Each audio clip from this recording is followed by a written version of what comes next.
मोहोळ शहरानजीक असलेल्या हॉटेल स्वराज्य येथे ईव्हीएम मशीन आढळून आल्याचा धक्कादायक प्रकार समोर आला असून या घटनेमुळे एकच खळबळ उडाली आहे।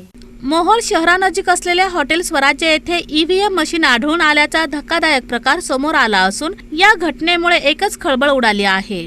काही लोक ईव्हीएम मशीन घेऊन जात असल्याचा आरोप राष्ट्रवादी काँग्रेसचे उमेश पाटील यांनी केला आहे। स्वराज्य हॉटेल जे मोहोळचं पुणे सोलापूर रस्त्यावरचं एक हॉटेल आहे, मोहोळमधलं ढाबा आहे, त्याच्या बाहेर रस्त्यावर त्या ठिकाणी ईव्हीएम आहेत असं मला त्या ठिकाणी फोनवर सांगितलं। ताबडतोब त्या ठिकाणी आलो तर त्या ठिकाणी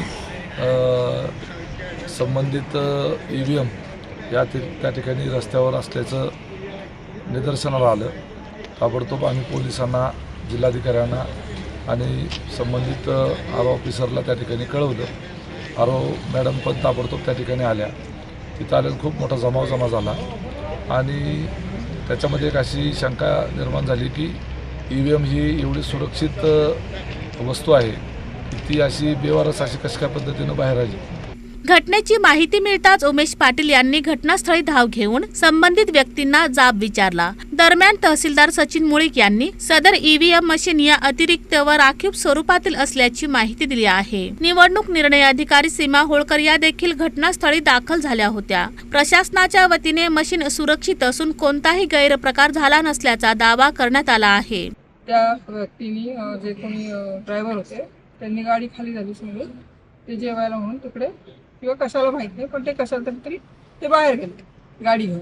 गाडीमध्ये ईव्हीएम तसेच बाहेर गेले। आता असं झालं की तिथे गेल्यानंतर तिथल्या लोकांच्या लक्षात आलं की ईव्हीएम आहेत गाडी, म्हणून त्यांनी त्या काढून बाहेर ठेवलं आणि मग तिथं सगळे लोक गोळा झाले। आम्ही जेव्हा पुकारत होतो त्या झेडोना की तुमच्या 2 ईव्हीएम तुम्ही जमा नाही केलेल्या, तेव्हा ते झेडो सापडले नाहीत म्हणून आम्ही फोन केला तर ते म्हणले मी इथे आलो कारण माझी गाडी बाहेर गेली, म्हणून ते गाडी बरोबर तिकडे गेली गाडी शोधायला आणि मग तिथं ते सगळा पुढचा सीन आलो नाही। आपण त्या एक तर पहिली गोष्ट त्या ईव्हीएम होत्या ह्या राखीवच्या ईव्हीएम होत्या, त्याच्यामध्ये कुठलंही मतदान नाही।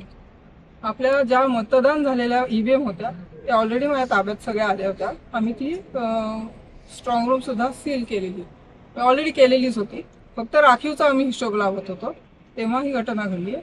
आणि आता त्या ज्या मशीन आहेत त्या मशीन आपण इथे वेगळा सुरक्षा कक्ष करून त्यामध्ये CCTVच्या अंडर ठेवलेले आहेत, जेणेकरून जेव्हा ते बघायचे असतील की बाबा त्याच्यात काही म्हणजे त्या दुसऱ्या कुठल्या नाही आहेत ना वगैरे अशा ज्या काही शंका आहेत तर ते आपण बघू शकतो। मात्र ईव्हीएम मशीन धाब्यावर आढळल्याने राजकीय वर्तुळात चर्चा सुरू झाली आहे।